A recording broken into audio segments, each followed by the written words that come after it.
Hello, RWorld. Welcome back to another episode of RWorld Talk. Again, you guys spoke, we listened, you wanted to hear some more from our designers that we have here in South Florida. So we are lucky enough to be joined this morning by Mr. Jesus Pacheco from Jesus Pacheco Studio. Welcome. Thank you. Thank you for the invitation. How are you? I'm pretty good. At you? I'm fantastic. Thanks for coming all the way up from Miami. I know traffic was a little crazy. So Jesus, we're going to get right into it. You are you're a stylist, you're a decorator, spiritual influencer, landscape architect, and some of our viewers may have seen you on at the Home Design and Remodeling Show. They possibly have seen you, some of our Spanish-speaking listeners might have seen you on Telemundo or on TV shows in Peru as well. Yes. Fantastic. Yes, I had a long career, almost 15 years doing that. I did television. I am a professor too. I usually do courses of landscaping or interior design and the interior design and landscape design projects. Wow. Okay. Yeah. So anything that has to do with making your house as pretty as it could possibly be, people can call Jesus. Yes, of course. So why don't you give us a little bit of background? How did you get into design? Where are you from? I am from Peru. Okay. And I started my career at 17 or 18. I'm lucky because one of my cousins owns one of the TV shows in Peru that is specialized in decoration and construction. Okay. So I started with her, helping in the back of the cameras. But then I jumped and I think I am a dreamer. So I had no limits. I think I want to do in this show next year. I was 20 and next year I did the show, Okay. Stuff like that. And in the beginning, I only studied interior design. When I was 22, I did landscape architecture in Lima, Okay. in Peru. It's a beautiful city. Yes, it's a beautiful city. And, I did a lot of things in my career because one day one friend told me, if you want to find what area is the right for you in the interior design world, you need to try. You need to try and you can experiment and, know which one you like. Right. So I did that in my 20s and I'm happy. Okay, fantastic. Yeah. And you settled on bringing some spirituality into the home. Yes. Well, this is a long story. I'm going to do short because I think it's important to the people understand why spiritual and conscious design. I did interior design, high-end interior design in different parts of the world, including Brazil, here, Israel, Italy, doing projects there. But looking and focus in the luxury, in the high-end design, and in, have some name in the market. Sure. But I came to Miami to participate in Casacor Miami. That is an interior design show, international, very, very good, representing my country, Peru. And I know I've been in contact with another designer from Portugal. And she introduced me to this spiritual world. And I discovered that the interior design and the landscape design is not only to offer beauty to the spaces. We have the chance and the opportunity to transform the life of the people that lives there, or if it's a commercial project, for example, to interact with the spaces.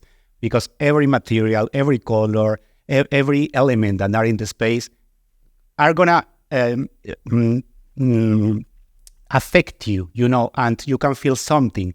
And I create a concept 2 years ago that is a design to heal, when you can collaborate with the healing of the people, not only physically, mentally, through the design, through the right choice of the every element, starting with the concept of the project and finishing with every detail, So it's a very nice opportunity to contribute in every person that we are, because it's not only my job. I like to go deeper, and if I can do it, I do. That's fantastic. I love that you're doing things to really make sure that the design work that you're implementing into somebody's home, which is where we spend so much time, is actually based on really their inner feelings. It's not just about how pretty it looks. It's really about bringing out what's going to make them happy. And I like to put an example when someone asks me about that. It's like in our houses. If you are in your house, day by day, at night, you are without makeup, you are wearing some comfortable clothes. But if you are going out, you get ready, you dress nice. So for me and for my team, it's important to understand both sides of you, because it's the balance and the space that you inhabit every day have to be your space, not because sometimes happens, the clients show me some magazine or some Pinterest picture. I like that. I want this in my house. And I say like, no, this is not you and this is not real. This is nice in a photography. Right. But who are you? Where are you from? And I like to ask like, what are the colors that you remember from your childhood? The smells, the textures, because this is the point when you are starting to be connected with your space and be happy and feeling good there. Wow. Yeah. Wonderful, wonderful. So for you guys that are listening, last week you saw Tammy Saltzman came on to the podcast, and she was talking about finding your niche and really finding what grounds you and how you can connect on a different level with people. And Jesus is basically telling us the same thing, that it can also be done with design. You don't want to have white fabric couches if you have two big dogs that sleep on the couch with you. Exactly. So we talked about that spiritual connection regarding the interior design, the landscape design. We've already gone over sort of what that means to you and how you can bring that home for somebody. But as an artist, you may view design as bringing balance to that space that's going to resonate with your clients, as you just said. So how do you go about figuring that out with your clients? I mean, obviously you're going to have a consultation. You just said, what are the smells that remind you of home and all those sorts of things. But what are some deeper questions that you ask really regarding their lifestyle and how they really what they need to get out of their home? It's very funny because when I studied design, professor teach us that we had to make a questionnaire and ask the question like, oh, what's it? What do you do? This thing. And I was a professor, and in the beginning, I teach that to my students. But I discovered with all this time of experience that it's naturally, and it's not something like you go ask and go back and resolve the thing. It's had to be more natural, and I think because the clients usually, if it's first time that are working with you or with a designer, sometimes they are very white, minimalist, very very defined answers that are probably and for sure not what they are. Right. So I like to go dinner with them. Spend as a moment in the house, in our office, and start connecting. And it's not you don't have these answers in one time or two. It's a process. I was just going to ask you, how long does that process take? Yes, usually if it's because we offer different services. For example, in the studio, the early consultation that I highly recommend. If you never use a designer, you don't know, and you want to spend a little bit of money in your house, the daily consultation, that is 6-hour package, or the entire project, that is you are building a house or you are buying a house and it's complete. So can be 2 hours because it's the minimum, 1 day, or the design process can be 2 to 4 months. Okay. If it's an entire project, only to get the design. Because the design have the 3D renders, the floor plans, all the technical skills, and the detail of the detail that we need to make it reality in a good way, yes. Okay, fantastic. So South Florida is obviously very unique. It's unlike anywhere else in the world. Yes. Is there other markets that you've seen in the nation that really stand out to you, that have that South Florida vibe that you spend so much time designing here? Well, I've been lucky. I live in New York, in DC, and pass a lot of time in LA because my mom lives there. Okay. And I think those are markets that are close to the Florida market in terms of design. I know I never been there in Houston, and I've been in Atlanta. We did a project there. But yeah, Florida, it's amazing. I think that's why we live here. Yeah, absolutely. Well, we do interior design and we also do landscape design. Right. And one of the reasons I am here is because the type of landscape design that we can do here, it's infinite. Everything. Yes, it's amazing. I love it.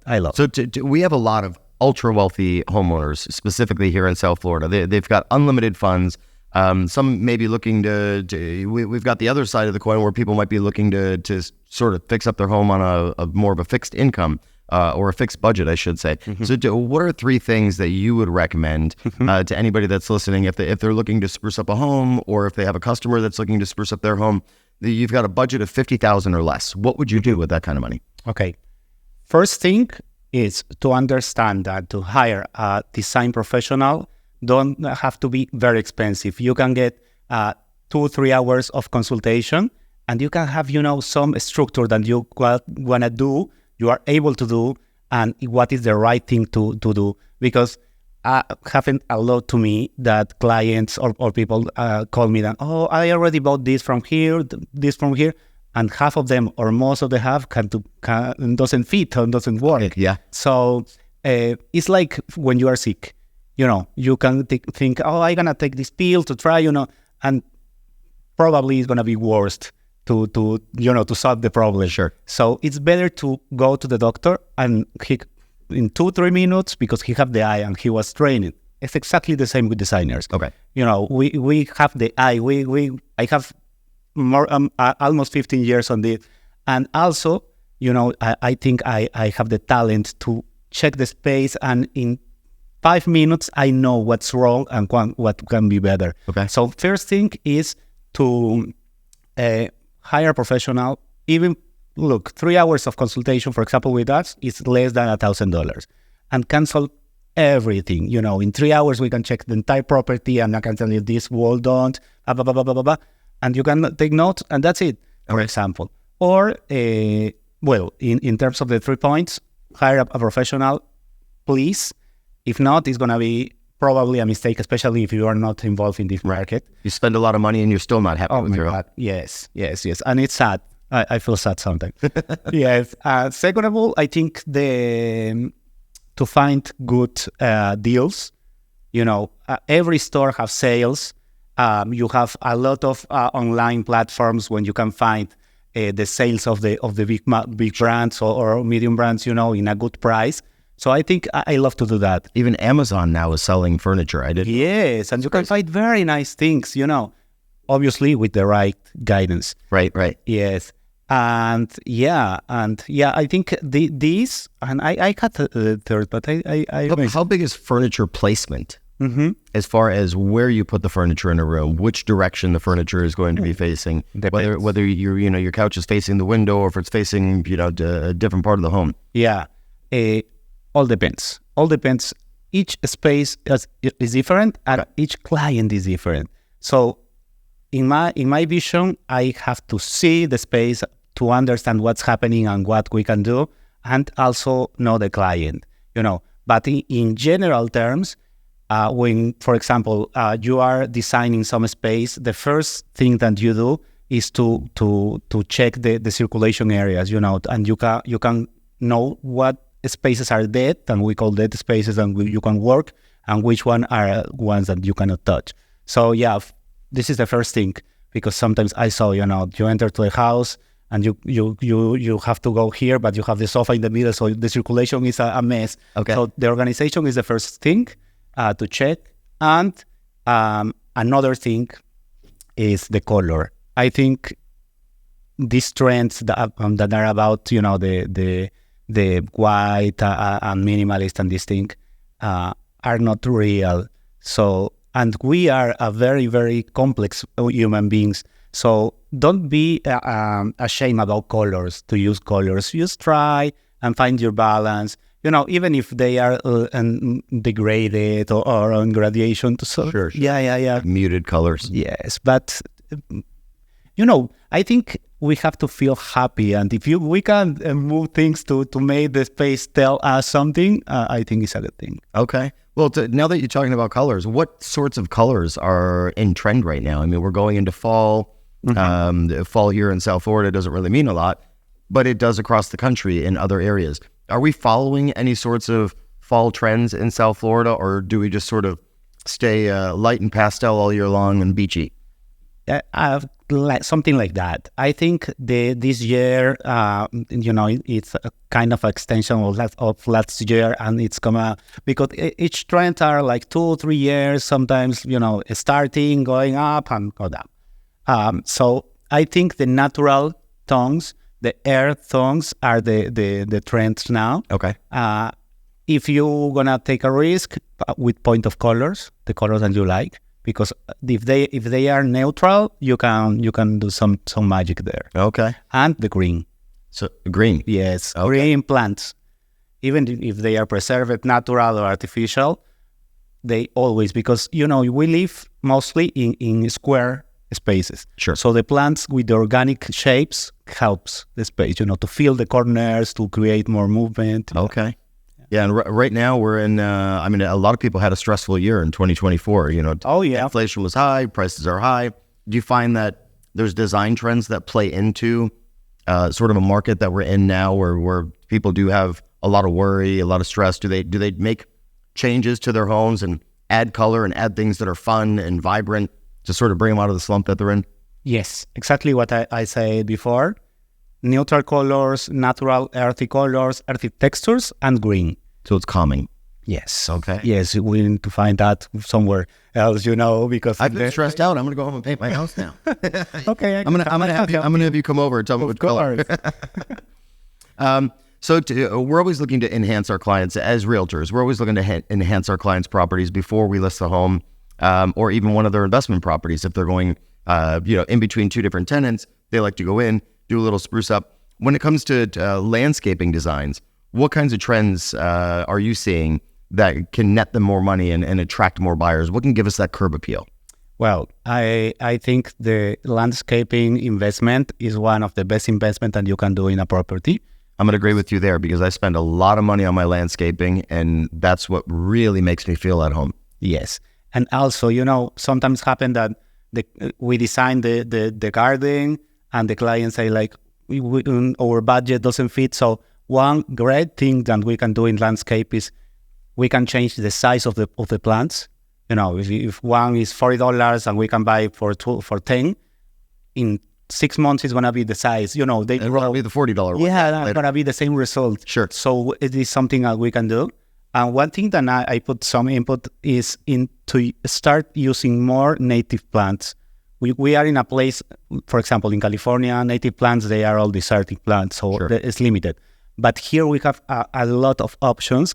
And good thing with that is in long term, you're going to spend less money in maintenance. Sure. We're going to get less problems with the plants, because if the plant it's not from here or it's introduced to here, they're going to have more problems, or they're going to get sick. So the disease, drought, that type of thing. Yeah. And this happen a lot because people doesn't know. Right. And again, important thing is to get, to hire a professional, even if it's for consultation, especially if you are working with alive beings that are the plants, because they are alive, right, and they can dead.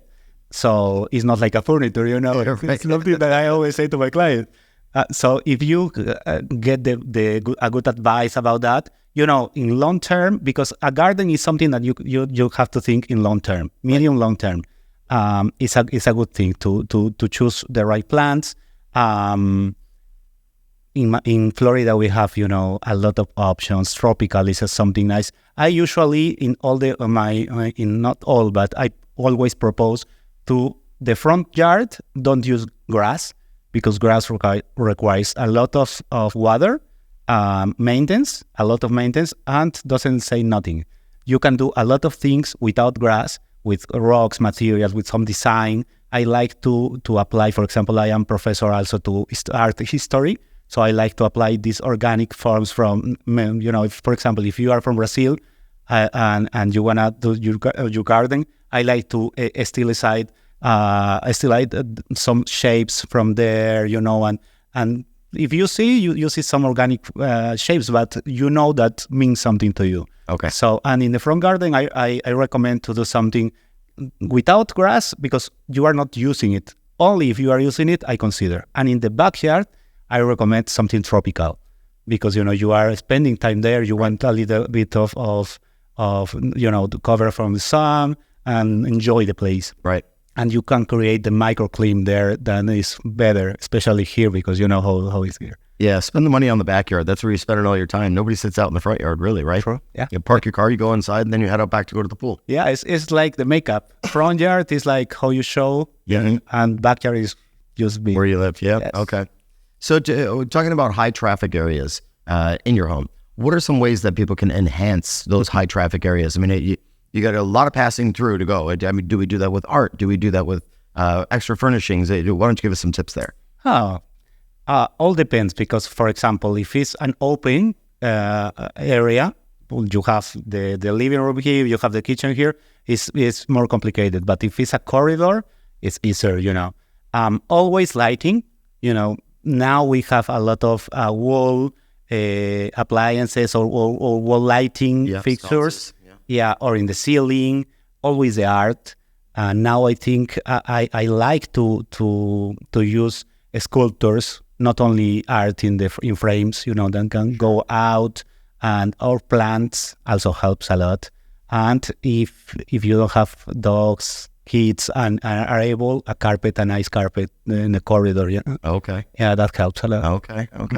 So, and what when we're talking about major trends that are happening now, what is one major area or trend or of overrated interior design? Something that we should be doing differently. Something that it's just overused. It's overdone. Well, today, in Florida, I have a lot because I saw every day. Right. You see every day what people are doing wrong. And it's sad again. For example, the wood panels. Okay. These wood panels and was very nice, and 1 year ago, now it's too much. People need to stop with that. We just had another designer that was on, I think it was at the very beginning of this year, and she was saying that the wood paneling was making a comeback. And you're saying it came back and now it should be going back out the door. Just be careful because people, are using too much of them. Okay. And it's a texture. First of all, it's usually wood. And wood is add this warmth to the house. But with this texture, is too much. So if you use too much in the space, can be, because it's not only walls and wood. You have sofa, you have carpet, you have art. So you have to be careful with that. So an accent's okay, but if you go into too much of it, now you're back in your grandma's basement. Yeah. Or worst. Yeah.